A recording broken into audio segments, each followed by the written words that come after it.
Rabosai, okay. So here's what we're going to do. I sent you an extra document of the Chatam Sofer, and I just want to see the first paragraph because the first paragraph sets the tone for everything else that's going on in the Chatam Sofer. So I said it's the one that says Chatam Sofer 79a. If you can open it, and I'll tell you what because it sets the tone for all the rest of the Chatam Sofer and puts it more in context. The issue that the Chatam Sofer is dealing with directly is Yored le'umnuso shel chavero, unfair competition. I have a business, and that was the Gemara in Bava Basra about the grindstone. So the question of Yored be'umnos shel chavero, what's the problem? What's the status? What is the judiciability of it? What kind of enforcement is it when Ruvain is Yored letoch amnuso shel chavero? So with that in mind, let's just see the first paragraph on that first page that I sent you. We're not the rest of it is a little more complicated than we're going to get into, but it sets the tone for what the Chatam Sofer is going to be talking about, because what he's trying to do is decide what is the legality or the illegality of a person who sets up shop and undermines the customer base of the other guy. So he says like this. All right, I'm on the second page, the page I sent you last. It's Chatam Sofer 79a. So Munach Hashem Arishon, what's the first construct that we're going to apply to a Yored Le'umnus Shel Chavero? It's Hefker Umetzia. Ki ani hapirush. Ani HaMehapech behefker Umetzia ubo acher v'notla. In other words, when I have a business, I don't own my customers yet. The customers haven't come in. Okay, so therefore we want to compare it to somebody who's trying to get something from Hefker that's out there, and a second person comes and takes it away. It's exactly the Ani Mahapech Becharara of Hefker Ubo Acher V'notla. And of course, we know that there's a machlokas between Rashi Tosfos whether that's legitimate or not legitimate. That since it's Hefker, is a second person allowed to take it when the first person's attempting to get it? And we know that L'Rashi, Havi B'chlal Rasha, that when Reuven is trying to get something of Hefker and Shimon takes it, Shimon's a Rasha. So if Reuven's trying to get customers and Shimon takes and undermines his customers, according to Rashi, even though Reuven doesn't have the customers yet, Shimon is a Rasha. But L'Rabbeinu Tam, okay, Muta L'Karchila, right? The that since Reuven doesn't yet have the customers, Reuven didn't yet get the Metzia, it's still Hefker, Shimon can come in and take it. And Rabbeinu Tam has a Raya, right? Mehad de Peya, the Maisi Perakamet above a Metzia, Nofalo Alea Mavir no so Himena, Velo Nemeda Havi Mahapech Bepeya. The Rabbeinu Tam, again, we're going to be reviewing this over and over again. According to Rabbeinu Tam, the fact that when the Ani falls on the Peya, we pick him up and take him off. Since he didn't make a kinyan, he was certainly a mahapech in that peya shel hefker, and yet he doesn't get it. Shimon, the other anim, can take him off and get it. Al korchacha bebetzia mutar lekachila. So I see the fact that I take the guy off of the peya that he fell on, even though he was a mahapech. I see that mahapech becharara of hefker, he has no rights. The second guy can come in. The Ramban do chazeh. If you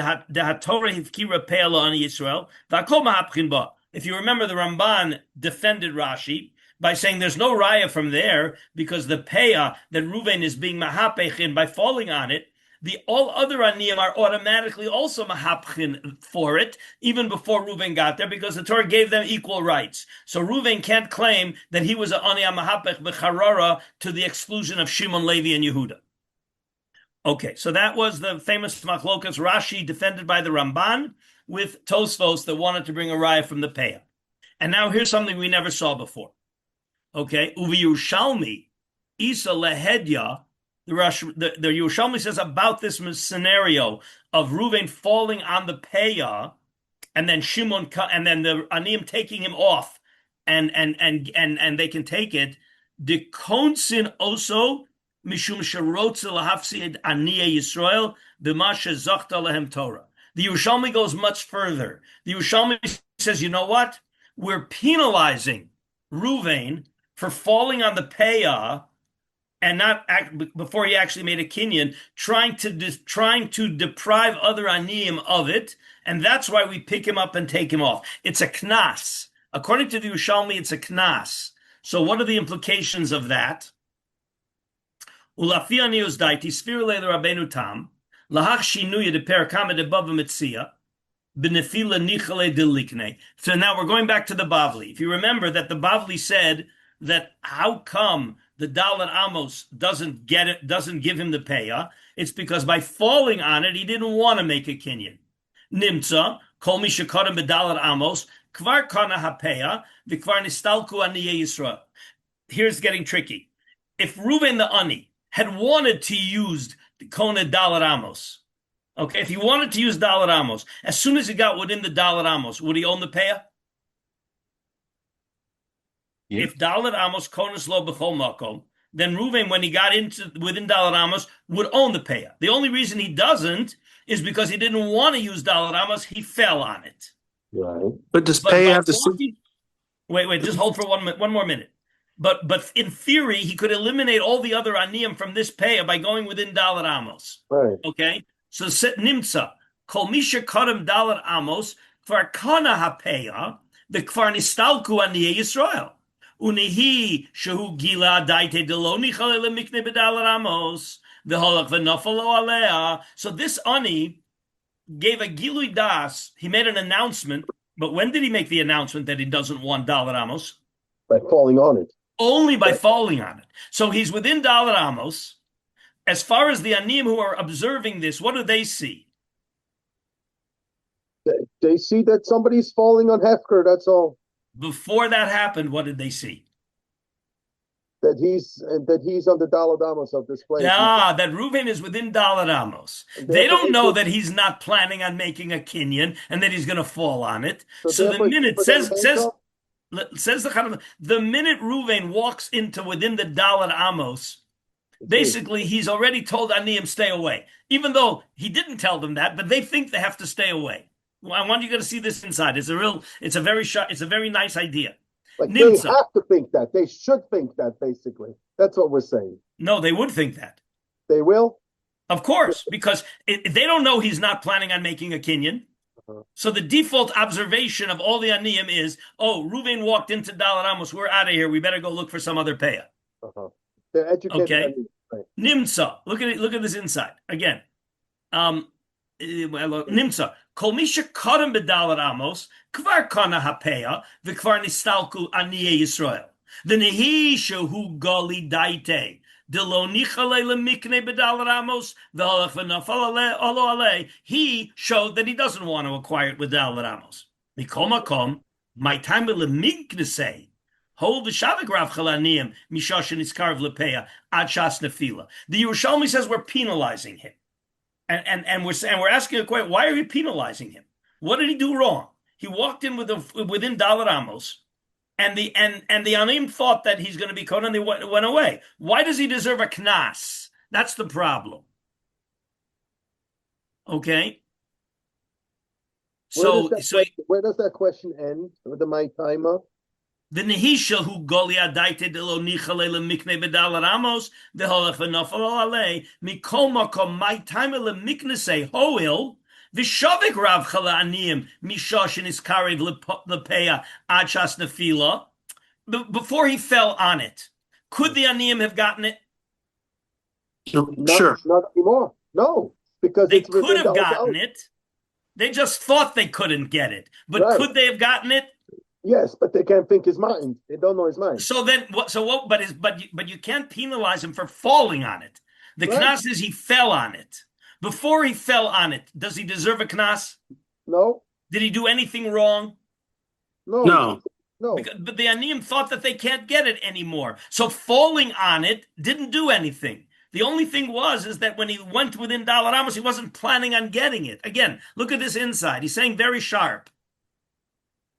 Nimtza, let's go back a couple of lines. Again, he's trying to explain how Rabbeinu Tam has a raya from the payah. Lafiani is daiti. Sphere leila Rabbeinu Tam lahachshinu yeper kamed above mitzia. Benefila nichale lulikne. Nimtza.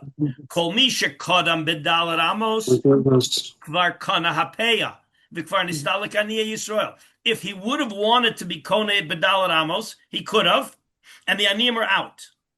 Nehi shehu gila daite delo nichale lemikne. So he decided not to be kona with Dalet Amos. and holach, and instead of being kona b'dalar amos, he fell on it. Okay, but mikol makom my tamil miknese. But why am I giving him a knas for falling on it? Hoel v'shavik rav chalaniyim mishoshin iskarv lepeya achas nefila. In reality, since he wasn't intending to be kona it, he gave the aniyim the opportunity to get it, and falling on it should not be viewed as anything illegitimate. Atmeha. So you have to explain the Yerushalmi. And so he's going to show there's a machlokas, a fundamental machlokas between Bavli and Yerushalmi. The Yerushalmi dekomer kansinan le. Sphira le b'shinuya de reish perik b'shas dilon de be'ara de chavre lo tiknu le dalad amos. Okay, remember there was one of the discussions in the Gemara is whether there's bichlal a kinyan dalad amos when I'm in somebody else's field. And one of the opinions of the Gemara there was that so one of them is because of Gili Das. You know why he doesn't own it? Because why didn't the Dalet Amos work? Because he didn't want it to work. How do I know it didn't want it to work? He fell on it. But there was another answer in the Gemara. Well, another answer in the Gemara is Dalet Amos doesn't work because you're in somebody else's field. So if you're in somebody else's field, Dalet Amos doesn't work. So now I understand why we give him a penalty, because he had no right to it till he fell on it, because the Dalet Amos didn't work and it couldn't have worked. So therefore, that's why we give him a knas. Im kain Paul Oven, he did something lo beseder b'masha nafal okisa hapeh betaliso v'lo hinicha megula v'yavo anin li'alaktu. He prevented other aniyim from getting it, even though he doesn't own it, because the Dalet Amos is not konet. He didn't, and he fell on it, so he's lo beseder. Kidiksiv tazavosam al kain katzinale. Aval al kol panim. That was going back to our Gemara, the Bavli. Al kol panim lahach shinuya deshas de tekinu le Dalet Amos gam besara chavera. Really, it would have worked. Elo what? Rakhu gila daito de lo nichale ba'ach nafalo ein mokum lekanso. So he's showing that the machlokas Bavli and Yerushalmi about whether we penalize him or not is a function of whether you hold that the Dalet Amos could have worked or not. The gamma de aniyim acherim lo mikru mahapech bepeya. Kiven sheniskarv ze somuch ledalet amos shel hapeya kvar nistalku aniyei Yisrael. So Rabbeinu Tam looks at it like this. Remember, we've got to decide whether Rabbeinu Tam has a raya that there's no aniyah mahapech b'charara by hefker, because that's what he's saying. And the problem is, why are we taking the right? And the proof is we're taking the guy off, because at the end of the day, kiven sheniskarv ze somuch ledalet amos shel hapeya kvar nistalku aniyei Yisrael. Sharei ilu lo gila daito besof delo nichale lemikne b'dalet amos. If he wouldn't have shown the people that he doesn't want Dalet Amos before he fell on it, so he's within Dalet Amos. So kvar havu kanile meikara. The ani would have thought that he owns it already. The hashta nehi denafa v'lo kanile b'dalet amos v'lo benefila. So he didn't make any kinyan on it, not with Dalet Amos and not benefila. Mikol mokom mahapech b'chararahu v'amay mavirin. But at the end of the day, he is a mahapech. He's trying to get it before the other aniyim. So why am I taking him off of it? Elal korchach b'dvar hefker lo danin din mahapech b'charara. So Rabbi Tam is proving that by taking him off, you see that the construct of mahapech b'charara does not exist by hefker. And since this is a hefker thing, let me just plug in. I want to go off of wireless so I won't lose my connection. Okay, I'm sorry. So Rabbi, we're saying like this. Remember, Rabbeinu Tam has a problem. Okay, Rabbeinu Tam is trying to prove that mahapech b'charara doesn't exist by hefker. Okay, how is he proving it? Because this guy is a mahapech. It looks like he's a mahapech, right? He's trying to get it, and yet we're taking him off. So I guess that he can't be called a mahapech when it's hefker. That's basically the bottom line.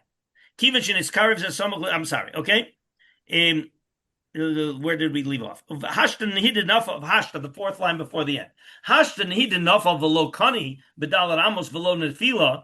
the end of the day, he didn't get it. Is he a mahapech? I mean, is he trying to get it? He's certainly trying to get it. So why am I taking him off? He's trying to get it. So I guess that the din of mahapech b'charara and acher takes it away as a rasha doesn't apply here. Okay? Al korchach b'dvar hefker lo danin din mahapech b'charara. ונהידה למסקנה לשינוי דריש פרק, אולי ירושלמי לא מוכח, מכל מקום כיוון לשינוי כמה דש"ס, מוכח כן, בהולו פליגי. Umeyushav gam pirush Rambam. Okay, where the Rambam also says that the Rambam paskin like it's a knas, and it's because he holds like the Yerushalmi. Okay, so this was the introduction for the issue of Yored leumnas shel chavero. He wants to connect it again. That when somebody is muscling in on somebody else's business, so he wants to connect it to Ani HaMehapech b'charora, which is going to be a machlokas Rashi Tosos. Because when somebody's muscling in on your business, you don't own the customers. It's still a kind of a hefker. And therefore, if we say that in hefker there's also Ani HaMehapech, the guy muscling in is doing something lo beseder. If there's no such thing as mahapech in hefker, you don't own your customers, and according to Rabbeinu Tam, the second guy's not doing anything wrong. That's the first step in the Chatam Sofer. Let's go now back to our other page, that we worked on last time. Yes. Can I just clarify in regards to business? There must be parameters, because obviously in business there's fair business practices where somebody wants to make money as opposed to his competitor making money. That's the whole capitalist system. So according to Rashi, you could learn that you could never have a business. Obviously he doesn't hold that. No. Stop right there, and we're going to get to it later because we'll see it soon. We're not talking. We're not allowing anybody to take away existing customers, to pilch existing customers. We're talking about setting up a competition so that the customers will not, instead of a new customer coming to you, he'll come to me. And now, when you set up your business, you have eyes on the customers. You know what kind of customers you want to attract. Okay, right. So you now become vis-a-vis those customers. Mahapech b'charora shel hefker. That's what the Chatam Sofer is comparing. That when you set up a business trying to get customers, those customers are like the charora shel hefker that you're trying to get. And if somebody else comes in and takes away and gets the customer before he comes to you, there could be a construct of whether the second guy is called a Russia or not. Keep an open mind here. We're not finished yet. Okay, that's the issue. Okay. That's the issue. Okay, go now to the page that we had the page we did last time. I'm just going to give you a quick summary because we did the whole first paragraph and we did most of the second paragraph. So just remind ourselves. There's a good summary in the middle of the first paragraph. Okay, it's the fifth line from the top on that page, on the first page of the previous document. Lefize, right? Lefize. Yes, Lefize Gimel Machlokas. Remember, everything is built on that Gemara about the Jew who paid money to the goy for the karka.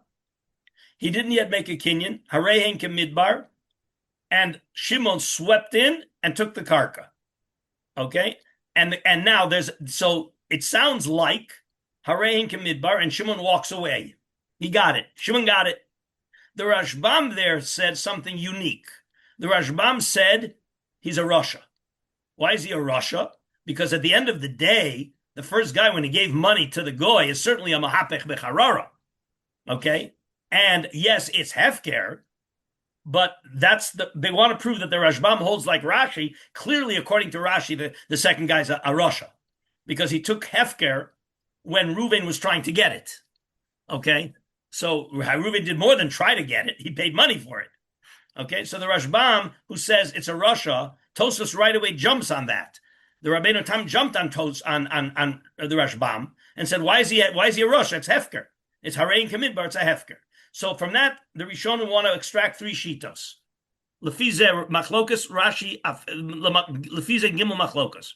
LeRashi afilu tarvayu lo yavu zuze lo arishan v'lo asheni. Meaning, even if the first guy hadn't given money, right, he would have just been trying to convince the goy to sell it to him. And there was pisuk damim, and then the sheni came in and took it, he would be a Rasha. Kal vachomer if the Rishon gave money. Okay? But according to Rashi, even without giving money, the second guy is a Rasha. That's Rashi. Ula Rashbam, if you remember, Rashbam says, Dafka Hechad Arishin Yoed Zuzi. The Rashbam gives a reason why the first guy is entitled and the second guy is a Rasha. Because the Reuben gave money, implying that if Reuben had not given money, he might not be a Rasha. Because the Rashbam is sort of in between Rashi and Tosfos. Okay? Avagav Dasheni Zocha Me'efkera.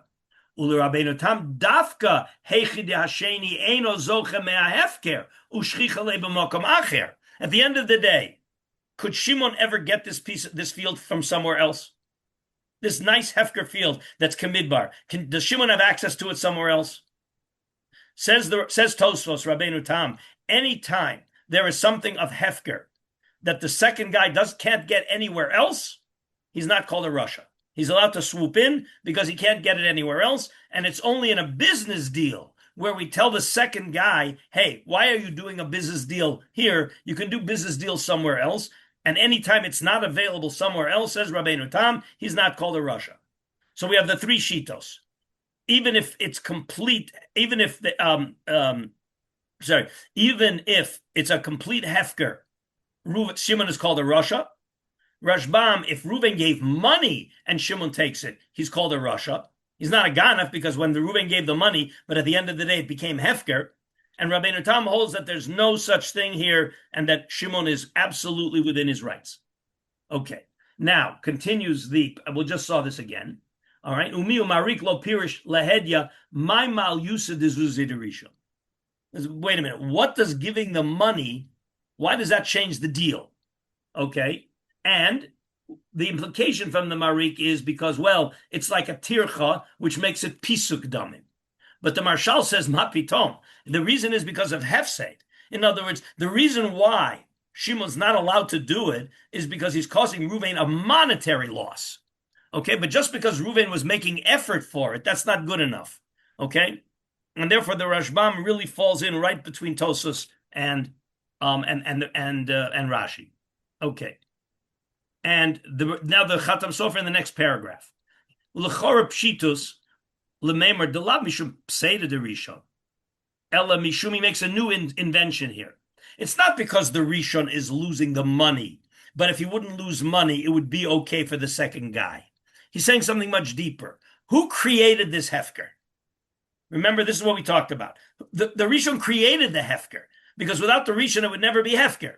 So the Rishon who created the Hefker, you can't let the Sheni come in and say, oh, it's Hefker, you're allowed to take it, and he's not an Ani HaMehapech b'Charara. You remember that story? How did the Rishon make it Hefker? Isn't there an original owner here? Sure, there's a goy. Right. And how did it turn into Hefker so that Shimon can now come and say, I'm taking from Hefker?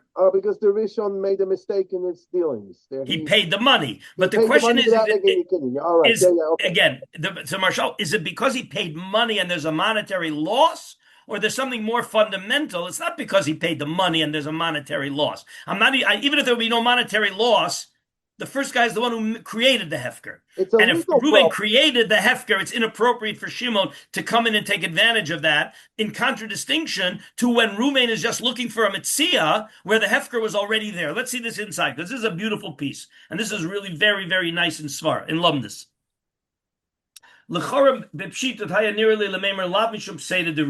Ella, you know why the Sheni, according to the Rashbam, the Sheni is a Rasha? Is Mishum Sharishon Himtzi HaHefker Hazeh. It's Reuben who created the Hefker. Ve'ilu lehikdim ma'osav legoy lo nistalik me'olam mikarka v'lo haya Hefker. You're right. He paid money, but if he wouldn't have given the money, the karka never would have been turned into Hefker. So it's the Reuven who created the Hefker, got the goy out of the picture. The Eino Bedin, in that case, it's not appropriate. Misha Chofer Karka, guy sitting at the beach digging. He's digging. All right, and he finds a Metzia underneath the sand. So he created the Hefker. It's very inappropriate for Shimon to swoop in and take it. It's not like a guy walking down the street where there is an object of Hefker. There's a $10 bill on the street, which is Hefker, and Reuven is trying to get it. Then maybe when Shimon comes and takes it, he's not called a Rasha, like Rabbeinu Tam. But when Reuven creates the Hefker, that's a very different thing than finding Hefker. All right?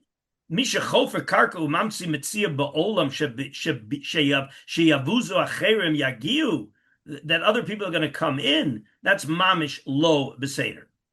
Okay. Now we're going to skip here because he goes off on a bit of a tangent. Let me just see here how much we want to skip. Yeah. Okay. So let's go to again. He brings in the question of the goy of the ani knocking out the olives. The olives were always there, but there's tircha. Okay.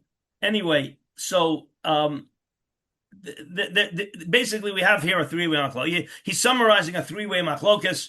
Okay, and but he's not sure why Rabbeinu Tam is so upset with Rashbam, because at the end of the day, he wants to say that Rabbeinu Tam in this case should not really apply the standard din of Hefker. Remember, the Rabbeinu Tam argued with Rashbam. The Rabbeinu Tam said that the Rabbeinu Tam said the guy's not a Rasha. Why is the guy not a Rasha?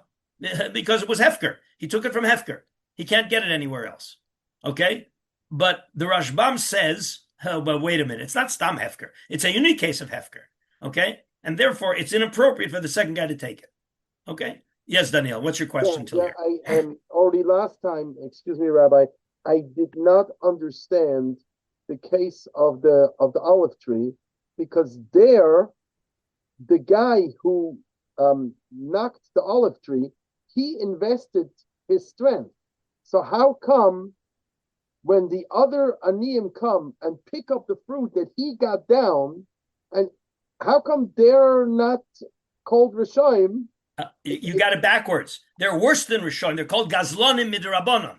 Yeah, Gazlonim Midrabanan. That's the question that we have: is why are they Gazlonim Midrabanan? Why did we? Why aren't they at least an Ani HaMehapech B'Charara? And the answer is that they're worse because of the guy's tircha. Right. So that's. And it's a question of how much tircha you need to do to create mahapech. Okay, again, obviously that tircha, prevents him from grabbing it at the same time. No, but the question is when it fell on the ground. Now, is it hefker or not hefker? Yeah, that is a very difficult question to answer. No, it's not. It's very simple. It's hefker. It's hefker? Absolutely hefker. Even though he invested his koch to get them down? Yes. They're hefker olives that are not accessible to anybody else. He took a stick and he knocked them down. Could you please tell me where the kinyan was, Daniel? I hear your kasha. That's not a kasha. You can't be emotional about this. You had hefker olives that are up there. The guy gave a whack. Those hefker olives that were up there are now on the floor. They're still hefker. But Chazal said, because of the tircha that the first ani invested, we're legislating that you're not allowed to take them. Okay? We're legislating Is that a case of ani mahapech b'charara? No, it's worse. We're making it worse, and that's part of the issue. Why is it worse? Why isn't it a standard ani mahapech b'charara, which in that case, according to Tosfos, would not be a Rasha? Right. Because the charara is available without any extra effort. Here, exactly. Okay, right. Good. So this is basically where we got up to last time. Okay, let's go to the third paragraph. Ube'emes svara zu kvar hizkiru tosos Rabbeinu Peretz ha'omer b'shem Ram aviv shel Rabbeinu Tam. Now we're going to get into the fisherman case. Marchikin mitzudas hadag min hadag. Pirush, what's the scenario? Hatzayad hiniach dagim mumatim b'mayim lemachal shari dagim. Again, there were a number of different explanations of what's the yoiv shayara, but he's going with the assumption that Reuven the fisherman put some dead fish as bait into his nets. But remember, where is he putting it? He's putting it in Hefker. The ocean is Hefker. Let's not forget that. And the fish coming in are Hefker. So l'chayra, we're in a matzav of Hefker. Okay? And the al yedei zeh mitkapsim dagim mitoch mahalach parsa lechol otam dagim ametim. So within a certain area, fish start gravitating towards that dead fish. The noach lo litzud osan dagim hamikubotzim. And once the fish are there, you'll notice the implication here isn't that the fish are swimming into his net. They just become easily available for him to fish, to hunt. So again, let's get the scenario straight. He put bait in an area of Hefker Ocean. And he's watching now as the fish come near his bait, he's going to swoop in and hunt them. But they're still Hefker until he hunts them. So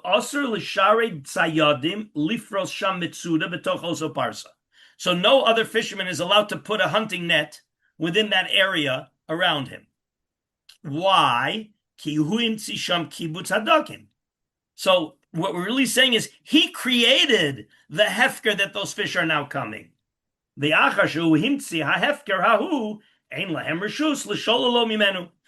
he created the matzav of those hefker fish coming to be available, those hefker fish were not available to these fishermen yet. They're out there. And now he created an availability for the other fishermen for these hefker fish. We don't let him do it. Okay? Kihu himtzi sham kibutz hadogim. So he wants to make that a perfect comparison to our case of the Jew who gave money to the goy, and now it's hefker, and the second guy swoops in and is zocha from a hefker. All right, and Tosa says it's okay, no problem. Right, it was hefker. You could talk about hefker, and the Chatan Sofer is saying that the Rishonim seem to say, wait a minute, it's not the same as a real HaMehapech in hefker, because here the guy created the hefker, and the proof is from the fisherman. He created the hefker, and we don't let anybody else come in. What happened to it's hefker and boacher and notla should be okay. Okay, so now it continues the umashasim aram hanal the yochol lomer lo tasakein b'mokom acher ad kan l'shono. Rotzelomer, why does he have to say that we tell the other fishermen do this somewhere else? Right? Why isn't it enough to say I created the hefker? And the answer is the lotikshi kiven de mayim hefkereninu. The water is hefker. The fish in the water are hefker. So kol hatzayodim mahapchim becharora. Every fisherman is called HaMehapech becharora. Why? Every fisherman is trying to catch fish. So every fisherman is a hamech becharoro. It's exactly comparable, as he's going to say, like the payah being available to all the aniyim. So you can't say that Ruvain Ani was a mahapech in exclusion of the other ones. So all the fishermen are mahapech becharora. So we can't give Ruvain the rights of, hey, I'm a mahapech becharora, therefore you guys are out, because they're also mahapech becharora. That's why you need the reason for his himtzi at the hefker. I hope you guys are following the logic here. Again, lotikshi, there should be a kasha here. Kiven de mayim hefkerininu in kein kol hatzayad mahapchin b'charorazu. So every fisherman is a mahapech. So why are you giving any advantage to the first guy? As a mahapech, everybody's a mahapech. But could you can say the He wants to say it should be just like the guy is falling on the payah. What gives you the right to eliminate other fishermen? They're all trying to get the fish. Exactly what the Ramban said about the payah is that there's no raya there about hefker. It's because all of the aniyim are mahapchin.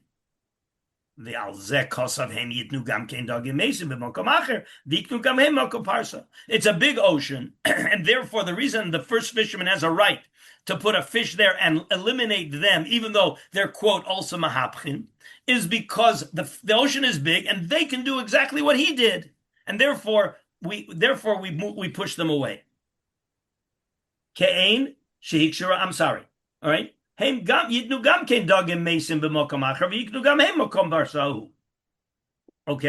so therefore you can't prove anything from there. But now, what did Tosa say? Melamed. Remember the Melamed. Melamed. Lamadati miloshan amarik. Melamed. Here's a beautiful finish that we didn't think about. Melamed shetorach atzmo im hatalmid zman ma. So Reuven is a Melamed teaching the kid. And now Shimon wants to come in and convince the Balabayit to hire him instead of Reuven. And what do we say? we say no if he's happy with the Melamed? If he's happy with the Melamed, he's not allowed to. But what's the reason for, what's the comparison here? He says, HaMelamed, the first Melamed, Torach atzmo im hatalmid zman ma so muchshar she'noach lelamdo imo bizmanim haboim. The first Melamed invested in the kid.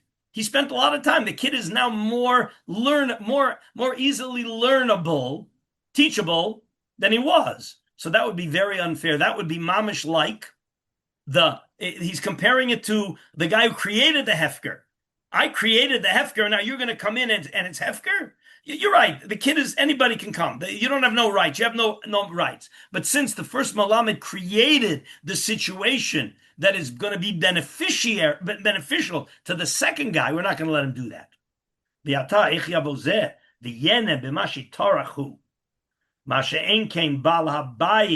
we're going to the other direction. Bala bayit, that's number 2. Mutar liskor melamed acher. Remember, we made a distinction that if there's a melamed in the house, a new melamed cannot try to take away the job. But if there's a melamed in the house, another bala bayit can try to take away the melamed. Right? Mashenkin bala bayit, that's bala bayit number 2. Mutar liskor melamed acher, meaning from Balabayit number 1, Shezeh HaBalabayit, Lo Himtzi Lezeh HaSheni, Shum Davar, She'noach Lo Al Yedei She'eh Muskar Etzlo Zman HaRishon. The first Balabayit didn't invest anything. The first Balabayit didn't invest anything in the first Melamed. And therefore, I can take him away. But the first Melamed invested in the kid. And therefore, I can come in from the outside and take advantage of that. Nimtza. Hahi de Melamed Domek Mamash, Lahid the dag mate. Ken lafin zayti kavanas haram aviv. Mikom makom galhulo amar ela b'mishem umnasobekach. Aval b'inyanach lo amru v'tzarch tam lama. But, and now we're going back to the fisherman for a minute, and here's where we come back to the yored b'umnos shel chavero. There seems to be a difference whether the fisherman is a hobby fisherman or he's a professional fisherman. Okay, and one of the explanations of why we chase away the other fishermen is because umnuso bekach. All right, and of course, clearly the melamed, it's umnuso bekach.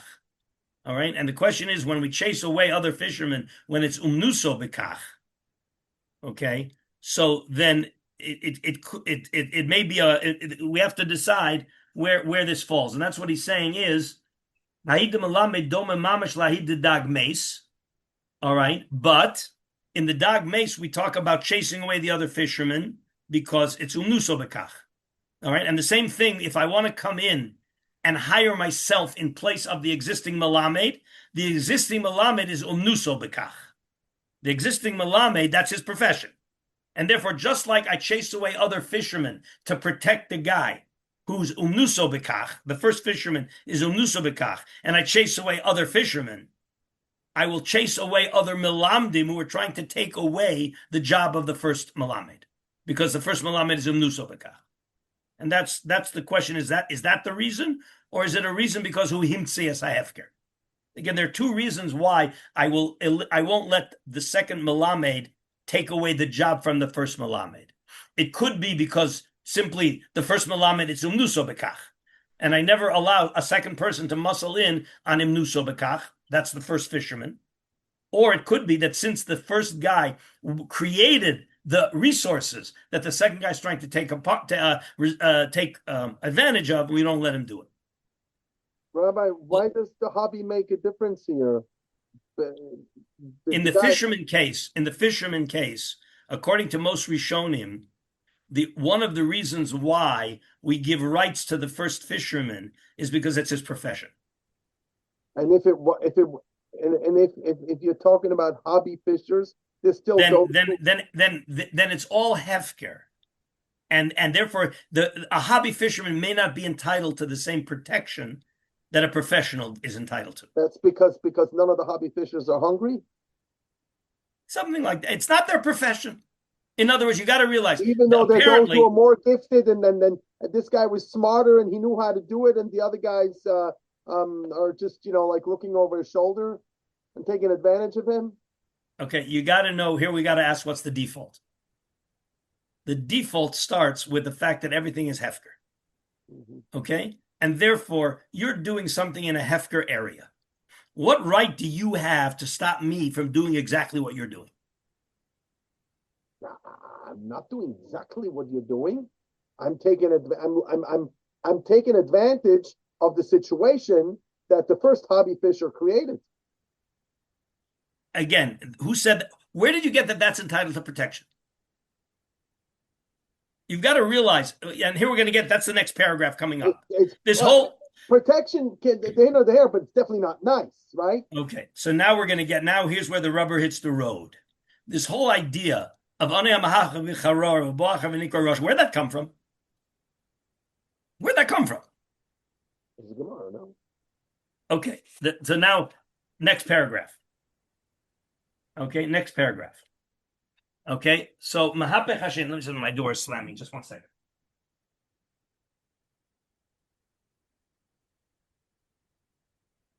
And here's where we're going to get, here we're going to get into the kishkas. We're going to get into the kishkas of this whole HaMehapech B'charora.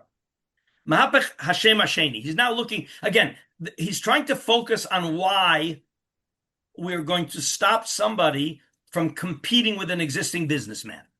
We're not talking about taking away his customers. We're talking about opening a competing business to get the customers before the first guy gets them. Okay? So we say, well, here's another example. That we're going to call the first guy a Mahapech B'charora because he's trying to get those customers, and the second guy is taking them away. Kvar mevuar she'ein dino ela likroso Russia v'lo lodun olav. So in an Anei Mahapech B'charora, do we stop the second guy, or we just say, look, when you do it, you're going to be a Russia? So again, we're saying here how you can't get a restraining order. Okay, again, obviously in an Anei Mahapech B'charora, in regular case, you can't talk about a restraining order, but we're trying to compare it to our case of the businessman setting up a competing business. I want to get a restraining order. And the second guy says, look, you can't get a restraining order. I'll take your customers. I'll be a Russia, but you can't make me worse than a Russia. It's not judiciable. But if he says, wait a minute, but now I'm going to twist it. I'll turn it upside down. Certainly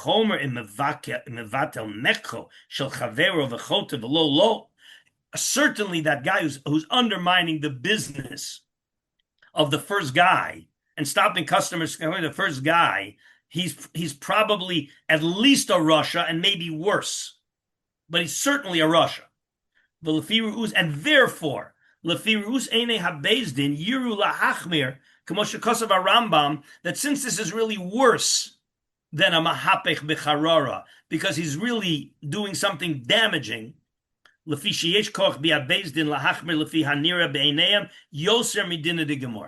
he wants to say that even if we're going to say that an Anei Mahapech B'charora is, quote, only a Russia, this guy's worse. This guy's worse. And therefore, Beis Din can intervene. He's giving power for Beis Din to intervene on a restraining order against the competing business. Because of Marit B'Kedushin, Minole L'chachamim Likro Rosha, V'lo Rak Avaryan. We have degrees of Lo Beseder. An Avaryan means you're an Avaryan. You're in our words, we would say a criminal is worse than a Russia. But in the halachic terms, an Avaryan means you're doing what you're not supposed to do. You're doing what you're not supposed to do. That's an Avaryan. You did what you're not supposed to do. That's a lower level than calling him a Russia. So we want to know why the Bo'acher ben Notla, why is he called a Russia and not simply an Avaryan? Where does this idea of calling him a Russia, where did it come from? Where does it come from to call him a Russia? Where am I up to? So the Marit writes, you know where it comes from? Well, I'm sorry. Where do we ever find that you can walk into shul and call the Bo'ach ben Notla, call him a Russia? You got to have a source for that.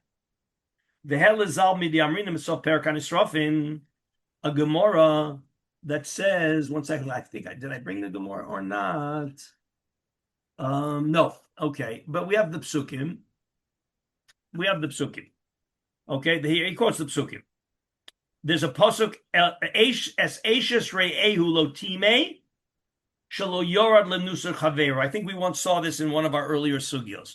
That there's a pasuk that talks about the tzaddik is a person who is not metame his friend's wife, and the Gemara says, "What? That's a maila?" And the Gemara makes a drush. It means that he didn't go into his friend's business. Lo yorad lenusar chaveru. Uksiv basrei. After it says he's a guy who doesn't do that. It says, "B'tzidkas hatzadik alav tiyeh, v'rishas harasha alav tiyeh." That's the pasuk in Yechezkel, a couple psukim later.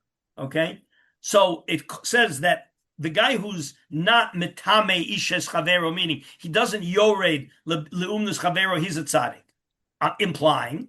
But the guy who does yored, he's a rasha. That comes from the psukim. Shmami no rasha mikri. So that's the source that we have to call the guy a rasha, because the pasuk implies with the drasha that somebody who's yored lumnus shal chaveru is called a rasha.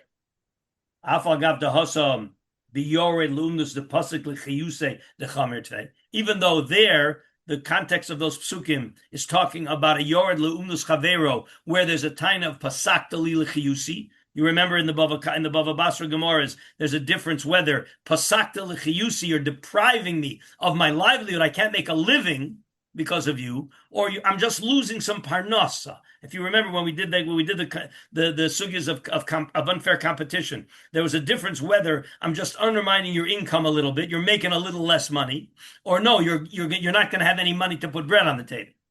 So mikol makom hosam be'umnus shel hefker. So he's making an interesting comparison. We always decided that everybody agrees that when Ruvain is a mahapech b'schirus, meaning Ruvain is trying to get a job.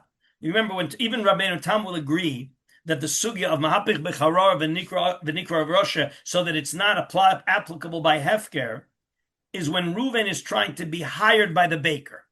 Ruvain's trying to get a job by the baker, and Shimon swoops in and takes the job. That, says Rabbeinu Tam, is exactly what we're talking about. That's a rasha. So that's called mahapech b'scharor shel schirus. Okay. Now, what about umnus? So umnus shel hefker means my profession is to get things from hefker. So when my profession is to get things of hefker, and you swoop in, that's viewed as egregiously as when I swoop in and take the job that you were trying to get. So he's making an equation between umnus of an umnus where your profession is to get something of hefker, like a fisherman, or like a guy who opens a business trying to get customers that haven't come in yet. So he's trying professionally to get things of hefker. That's as bad when somebody steps in as somebody who takes a job that somebody's trying to get. So they're equated. And therefore, where am I up to? All right. Mishavim hem kedemuchach b'divrei Tosfot v'tarvayu rosham mikri ad kan dosa. So again, what is he trying to do? What's the whole point here of the Khatam Sofer? That a yored le'umnus shel chavero is called a rasha. Yored be'umnus shel chavero is called a rasha. You set up a business and take away customers from somebody, you're a rasha. It may not be judiciable. We may not be able to get a restraining order, but you're certainly a rasha. Okay? The kavanas da tosos kedushin sham hikshu Rabbeinu Tam dialav mi masnisin de peya udebava mitzia de behefker afilu rasha lo mikri. Remember, Tosos attacked Rashi from the case of peya and the case of mitzia, where it doesn't call the guy a rasha. In kain ech mesayeya mehad de marchik mitzudas adag ben adag. So how can you prove? How could the Gemara try to prove about Yored Le'umnus Chaber? Because remember, the whole context, if you remember, that we only brought in the fishermen because of Rav Nachman, who hold that if there's a mavui, right, but right, that if there's a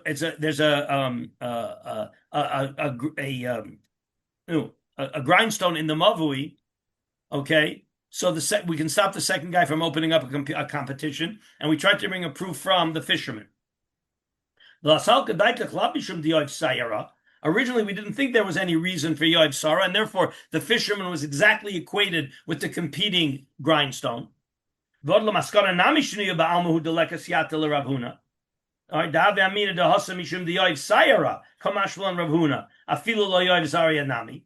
Rav Huna holds that I can always stop the guy from opening up a competing profession. V'nehi de lo kaimalan ki Rav Huna mikol makom tikshi hol Rabbeinu Tam Afilu Rosh lo Havi. But nobody ever entered the idea, okay, that if he's allowed to do it, he's called that if he does it, he's called a Rasha. Umaisal Gadaitik Rav Huna de Shas Maisi Siata. Because what is Rav Huna thinking? That he says it's you can stop him, and you bring a proof from the fact that we can stop the fishermen.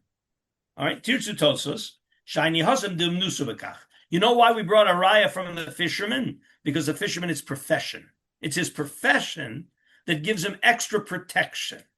Okay, and therefore the Gemara wants to show that if the fisherman who had extra protection gets protection from those fishermen, then certainly the Baal Rechaim should get protection from the competing Rechaim. Usfir leila Rav Huna, but what does Rav Huna hold? Not only would he be called a rush if he opens up, but Rav Huna holds I can legislate and stop him. Okay,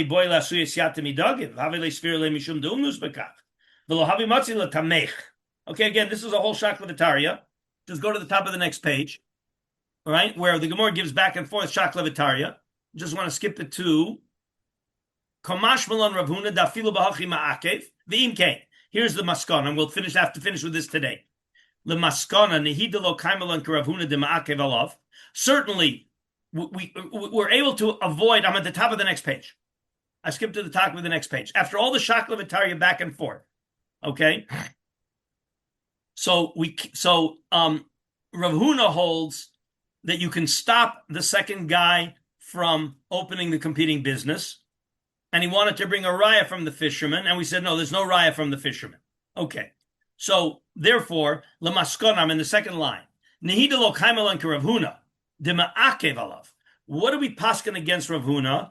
That the first guy can get a restraining order. Rav Huna wanted to give the first guy a restraining order against the second guy. We say, no, you can't get a restraining order. We don't paskin like Rav Huna. Okay? Dima'akev alav, Hechidalo Yoav Sayra, Mikol Makom, Lo garami umnuso bekach the hefkera mehapech becharora deschilus. Meaning that at the end of the day, if his profession is like that, you're certainly called a rasha if you step in and try to take away the job from the person who's trying to get the job. Okay, and again, so therefore we want to say that for sure when the guy opens up a competing business, he's for sure going to be called a rasha.